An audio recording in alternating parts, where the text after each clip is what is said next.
Со цел да се воспостави рамнотежа помеѓу побарувачката на оспособена работна сила и понуда на квалификации, на патот кон европското образование тргнуваат и штипските средни училишта. Овој сектор од новата влада, освен справување со пандемијата која се јавува како своевредна кочница на тековниот воспитно-образовен процес, очекува и имплементација на дуалното образование. Тоа подразбира дека начинот на работа во средните, особено во средните стручни училишта во Германија, Финска, Данска и Швајцарија ќе започне да се имплементира и во македонските средни училишта. Средношколците кои ќе бидат опфатени со дуалното образование после својата 14-та година ќе имаат можност 3 дена во неделата да се посветат на пракса, а 2 дена на теорија.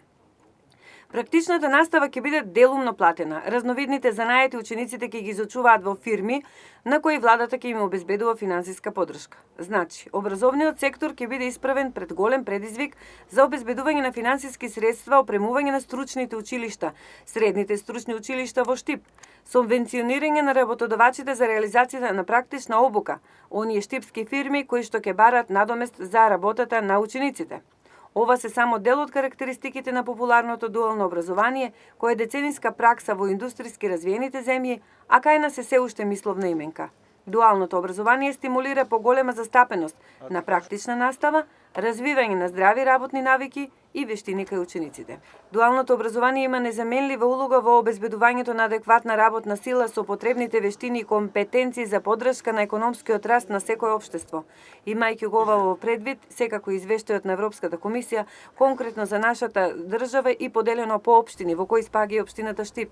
Во него стои дека 80% од невработените се долгорочно невработени, како резултат на неусагласеноста на вештините. Токму целта е да се воспостави рамнотежа помеѓу побарувачката на оспособената работна сила и понудата на релевантни квалификации. Систематското решавање на процесот за воведување на дуалното образование подразбира измени во Законот за стручно образование и хармонизација со останатите закони, обврска што токму денес ја превзема новата министерка за образование и наука Мила Царовска.